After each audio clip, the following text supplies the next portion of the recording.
This is the border of two regions, Mykolaiv and Kherson. From the very first days of Russia's full-scale invasion, the settlements here have been under constant shelling by the occupiers. We installed new doors. There is nothing there. Everything around was damaged. There is not a single door left in the house, not a single window, nothing is left. But we have already, thank God, arrived. There is a place to lay your head. Thank God we're at home. Svetlana returned to her native village a week ago. Her house was first to come under fire by Russian troops back in March. At the time of arrival, the woman, along with her husband and mother, were hiding in a basement. She says it was a miracle they survived. We went down the stairs and sat there. It burned so much that even the upper manhole, which was here, was on fire. The blue itself fell on the gate leaf on the top. As soon as it blasted, everything flew away. We looked from the basement. The sky was already above us. Everything immediately caught fire, many thanks to the rescuers who came. We were already suffocating there. The basement, as it turned out, is not the best place to hide. Then the family immediately decided to leave. The consequences of a hit by a Russian shell are being analyzed only now. In the middle of the yard is a pile of burnt iron, a motorcycle, tools, household appliances. Everything was destroyed by fire. Oh, for scrap, we will buy new. But now we know what to give parents for birthdays and other holidays. The sons of Svetlana are rebuilding housing destroyed by shelling. They decided not to leave their home anymore and to prepare for the cold. They say the repair will take at least a year. There are arms, there are legs, we work. The road of life runs through the entire village. People from the then captured Kherson were moving through it. Now every second house here is broken. The village council building was also damaged. Right here from the middle, this is the beginning. And right there, it was a big office. It was just a huge office. When we had a village council, at that time we held sessions here, meetings were held, and the office was just big. Together with the residents, we covered, closed, patched all holes, patched up the slate. I think we'll survive until spring. And in spring, the community will help us to restore this building. And it will be even better than it was before the war with the Russian occupiers.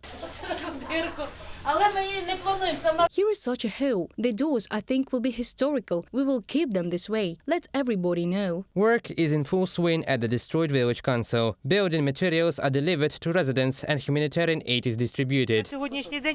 All people need something today, because many were left without wages. The plant does not work. All enterprises do not work. If a pensioner who receives at least a minimum pension can afford to go buy a loaf of bread and some canned food, then people under 60 need help. International organizations are also helping, such as survival backpacks were handed over from Denmark. Inside are flashlight, batteries, emergency kits and even a mini stove. The temporary office of the headman is decorated with gifts from volunteers and souvenirs left here by Russian troops.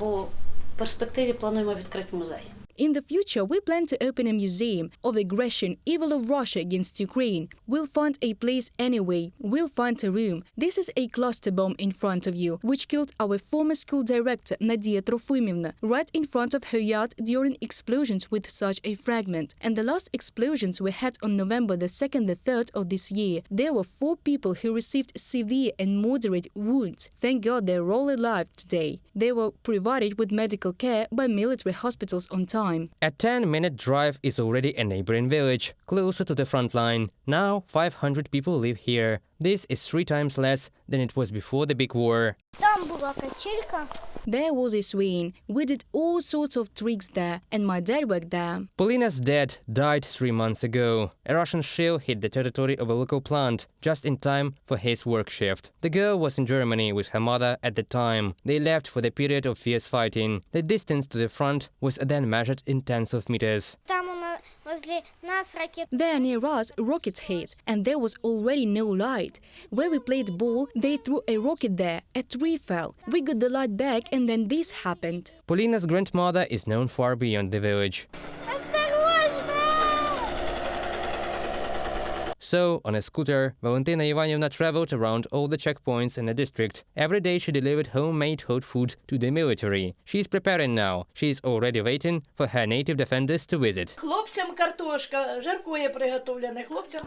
I cooked a roast for the guys and a salad for it in order for them to be well fed so that they would not be hungry, and so they would go, as they say, to their work. They would not be hungry, so that everything would be good there. Otherwise, it is cold and hungry there. Combat Ivanovna. Such a call sign was given to her by Ukrainian fighters. Dmitro held the line of defense that passed through the village, then released Kherson. He says that without such a commander, it would be much more difficult. Valentina Ivanovna immediately showed us where we could hide, where we could go for water, where we could wash several times a week. Ivanovna closed all these tasks with herself. No one went hungry to the position from Ivanovna. She had no time for shelling. She stood at the stove all the time. Комбат мені кричить. The battalion commander shouts to me, "Ivanovna, to the basement." I say, "What basement?" My dough came up. The guys need to bake pies. And he called me to the basement. The house is shaking. Everything is shaking. Everything is on fire. But I need to feed the guys so that they are well fed. Fed and left overnight. She recalls that at the same time there were more than 20 fighters in the house. While sleeping, she washed and dried the uniforms. In the morning, she again saw off to the front. Not everyone returned from the front line to Ivanovna. Я їх всіх зберегла, а сина I said them all, but I didn't save my son. It turns out that 3 months after my son was killed and 40 days after Yurka was killed. For me, this is a huge loss. And they say do not get used to it, otherwise it will tear out your soul and tear out your heart. Exactly. They took it all from me. The soul, the heart. Due to the constant attacks of Russian troops, most of the inhabitants of these villages left their homes. With the liberation of Kherson, the front line moved forward. Explosions sound farther. Then more and more people come back. Locals are returning to rebuild housing destroyed by the occupiers.